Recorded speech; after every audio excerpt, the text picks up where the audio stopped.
सती अनसुईया कौन है? जानिए पौराणिक कथा। भारतवर्ष की महान महिलाओं में से एक माता अनसुईया को 5 पतिव्रता पत्नियों में स्थान मिला हुआ है। द्रौपदी, सुलक्षणा, सावित्री और मंदोदरी को भी पतिव्रता पत्नी माना जाता है। आओ जानते हैं सती अनसुईया की कथा। कर्दम ऋषि की कन्या और सांख्य शास्त्र के प्रवक्ता कपिल देव की बहन सती अनसुईया इनकी माता थी। महर्षि अत्रि सतयुग के ब्रह्मा के 10 पुत्रों में से थे तथा उनका आखिरी अस्तित्व चित्रकूट में सीता अनसुईया संवाद के समय तक अस्तित्व में था। उन्हें सप्त ऋषियों में से एक माना जाता है और ऋषि अत्रि पर अश्विनी कुमारों को भी कृपा थी। अत्रि ऋषि की पत्नी और ब्रह्मवादिनी सन्यासिन सती अनसुईया के पति भक्ति की प्रसिद्धि को सब जानते हैं। सती अनसुईया का नाम स्वर्ण अक्षरों में लिखा है। रामायण, महाभारत और पुराणों में उनका उल्लेख मिलता है। नारद जी जब लक्ष्मी, सरस्वती और पार्वती के पास पहुंचे और उन्हें अत्रि महामुनि की पत्नी अनसुईया के असाधारण पतिव्रत के बारे में बताया, तब इस पर तीनों देवियों के मन में अनसुईया के प्रति ईर्ष्या का जन्म होने लगा। तीनों देवियों ने सती अनसुईया के पतिव्रत्य को खंडित करने के लिए अपने पतियों को उनके पास भेजा। विशेष आग्रह पर ब्रह्मा, विष्णु और महेश ने सती अनसुईया के सतीत्व और ब्रह्मा शक्ति की परख करने की सोची। जब अत्रि ऋषि आश्रम से कहीं बाहर गए थे, तब ब्रह्मा, विष्णु और महेश यतियों का भेष धारण करके अत्रि ऋषि के आश्रम में पहुंचे और भिक्षा मांगने लगे।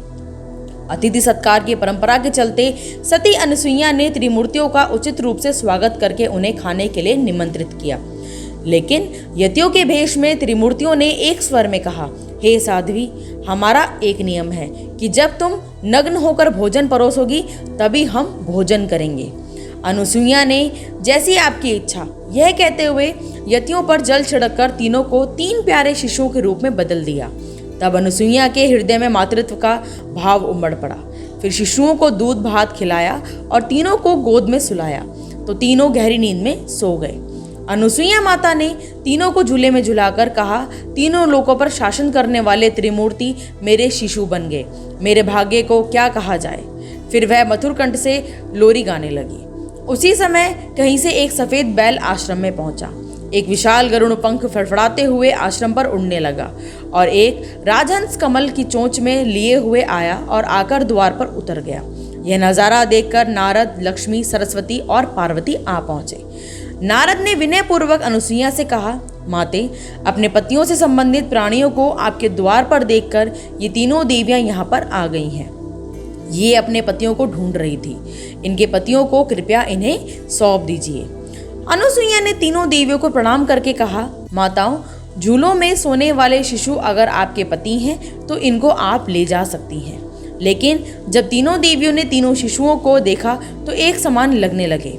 तीनों शिशु गहरी निंद्रा में सो रहे थे। इस पर लक्ष्मी, सरस्वती और पार्वती भ्रमित होने लगी। नारद ने उनकी स्थिति जानकर उनसे पूछा, आप क्या अपने पति को पहचान नहीं सकती? कृपया आप हास्य का पात्र ना बने और जल्दी से अपने अपने पति को गोद में उठा लीजिए। देवियों ने जल्दी में एक एक शिशु को उठा लिया। वे शिशु एक साथ त्रिमूर्तियों के रूप में खड़े हो गए। तब उन्हें मालूम हुआ कि सरस्वती ने शिवजी को, लक्ष्मी ने ब्रह्मा को और पार्वती ने विष्णु को उठा लिया है। तीनों देवियां शर्मिंदा होकर दूर जा खड़ी हो गई। उसी समय अत्रि महर्षि अपने घर लौट आए। अपने घर त्रिमूर्तियों को पाकर हाथ जोड़ने लगे।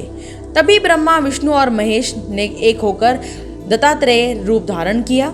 उक्त कथा को दत्तात्रेय के नाम से जोड़कर भी देखा जा सकता है। तो दोस्तों, अनसुईया की ये अनसुनी कहानी सुनकर आपको कैसा लगा, हमें कमेंट करके ज़रूर बताएं। तो फिर मिलेंगे नई कहानी के साथ नई वीडियो में। तब तक के लिए राधे राधे।